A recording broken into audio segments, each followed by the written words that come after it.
going to be there for a couple days.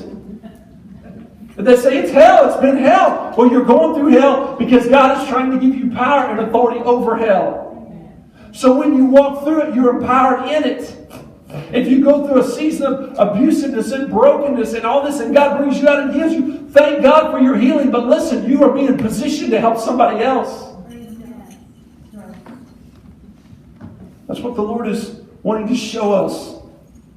And talking about a rite of passage. When Peter said, you're not going there, Jesus, he said, get behind me, Satan. Because I have to go through there if I'm going to have power and authority over death, hell, and the grave. The scripture says in Psalms 23, you anoint my head with oil.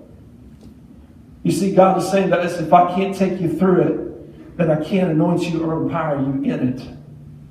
How can you really have victory over sickness and disease unless God has delivered you from something? How can you really have victory over depression and torment and things of this nature? How can you really have victory over that unless you've come out of that and then you can help somebody else? So, is this making sense tonight? Because what you walk through is God's plan to empower you over that enemy so you can help somebody else. In other words, you got the t-shirt. You got it. You passed the test. You've got the t-shirt on. Now watch. God delivered you and healed you of cancer. God will send somebody your way that's fighting cancer and they're struggling in their faith. And they're going to say, will you pray for me? I'm battling cancer. And you can say, you know what? I had the same battle, but God healed me and saved me, delivered me and set me free. And I'm healed of this thing and let me pray for you. And then their faith is going to be stirred because you're a walking miracle. You're a walking testimony of the healing power of Jesus Christ. And then they're going to say, well, if God can do it for them, He can do it for me. Right. Amen? Walking through. You anoint me my head with oil. You see, God cannot anoint you or empower you in it if He can't take you through it. So I just challenge you tonight. You ever made this prayer? Well, it's not a prayer. It's probably just been a complaint. God, get me out of this. Don't raise your hand. If you don't raise your hand, you're lying to me. It's okay. God, get me out of this. I did that one time. Just once. But there was a time. I was going through something. I was so fed up with this person, brother. I was just, God love them. I just want to lay hands on them. Not in a good spirit. I said, God, get me out of this. I cannot deal with this. You know what the Lord spoke to me? I will take you out of this. But for you to go where I've called you to go, you will walk this path again because you must pass this test. In our society today, if a child does not pass second grade or third grade teachers, what happens? They get retained. You can take it again. You didn't get it. I can't promote you. Is it because I don't love you? No, it's because you're not ready for the next level. And if we're not careful, we'll find ourselves being spiritually retained on the same level. The children of Israel had this issue. They couldn't get it. You know? God was trying to lead them out. You know, the Bible says they could have made it through there, I believe it was in 11 days. 11-day journey. But they'd get close and things would be going good and then they'd have a meltdown.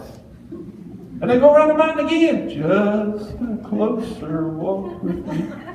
Granted, Jesus set me free. We're sorry, Lord, we messed up. Moses, we're so sorry, we're sorry. And they go a little ways, and what happened? They start complaining again. And God said, well, take another one, tramp around the mountain. Just a closer walk with me. And they go around again. Granted, Jesus set me free. And He said, I'm trying to set you free, but you won't quit complaining. You won't quit doubting me. You won't quit trusting me.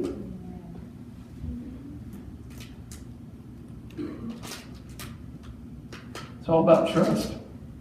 That's what you're walking through. It's all about trust. When we understand this, you see, if you're going to be anything for God and His kingdom, then you're going to have to go through hell, feeling alone, and trust that God has your back.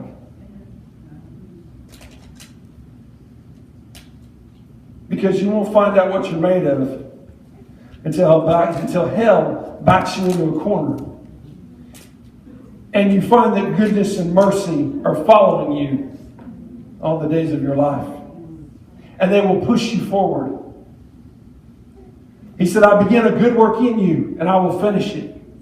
I am the Alpha and the Omega, the beginning and the end, the first and the last, the I am that I am. Yea, though I walk through the valley of the shadow of death. Listen, I'm not staying there, but I have to earn my rights, not by effort, but by faith. Show me anybody in an army anywhere in this world that does not go through training before they're put on a battlefront. That'd be foolish to put them on a battlefront if they didn't go through training. So we go through this. It's not by effort, but by faith. You see, it took a lion and a bear to get David ready for a giant. If I face a lion, I got this. If I face a bear, I got this. And when I face Goliath, I got this. Why? Because the one living inside of me is greater than the one that's coming against me. You see, the devil was exposing every weakness in the valley of the shadow of death. That was not coming from without, but from within. Do you understand something? Going through the valley of the shadow of death, the fear of shadow, you're fearing something from within, not from without. You know the biggest struggle when it really comes down to it? When we're going through a trial, we're walking through a valley, do you realize this is probably the biggest struggle is not out around us, it's within us. To believe if God can bring us through. To believe if God can really take us over and deliver us. Thank you, Lord.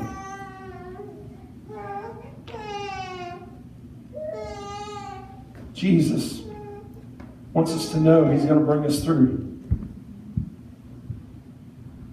He wants us to know that He's going to take us through what He promised us He would, and that He's faithful. We have to get that in our spirit tonight like never before. You have to understand that how long do you stay in this stage? Until the first becomes the last and the last becomes first. But that has to happen inside of us. There has to come a point where we say, it's no longer about me, it's all about Him. It's all about Him. Paul said it. He said, until you discover you're the sinner and the saint. When you discover that every saint has a past, then you realize that every sinner has a future. Amen? Look at your neighbor and say, I got this. You have to understand something. When David fought a lion and he fought a bear, he was being prepared for a giant. But God didn't send a giant first. He sent a small battle.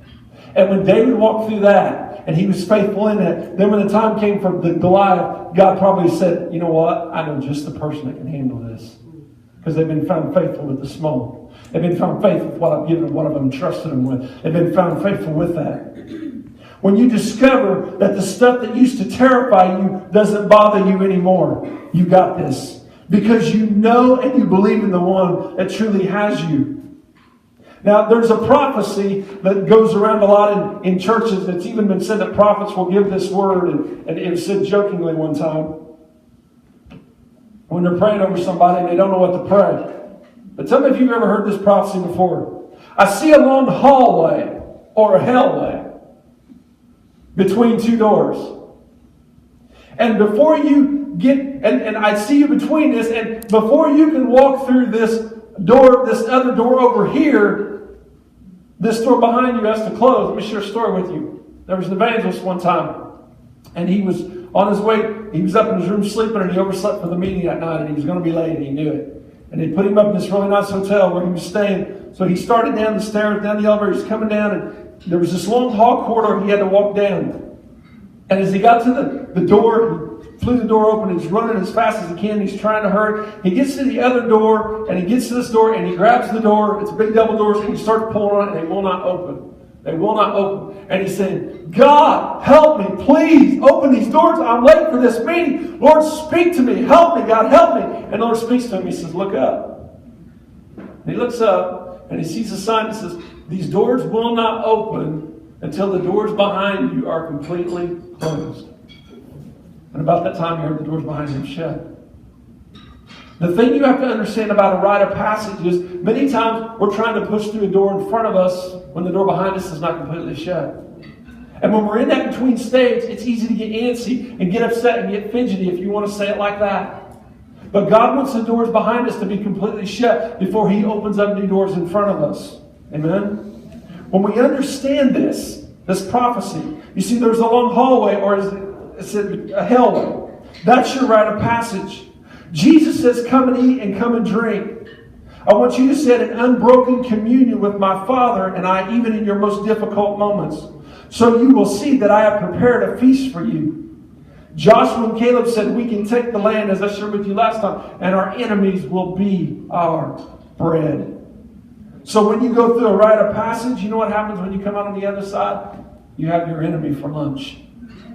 Why? Because God has empowered you. God has equipped you. I mean, how many of you can relate to this when I say, if you go back a few years ago, there were things that you struggled with having victory over, but now you don't struggle with it. It can be a mind game. It can be something, whatever it is. Why? Because you have grown in that. And because you walked through that trial, you've got victory over that thing, so it can't attack you like it did before, unless you open yourself up to it again. But you have victory in that thing. God has empowered you in that. And because he has empowered you in that, he's brought you to another level. So guess what? When God promotes you to another level and you see another devil, don't be fearful. Because as you progress and you go, God is going to empower you to where you will destroy that devil just like we did the previous one on the last level. Amen? Stand your feet with me tonight if you would. Hallelujah.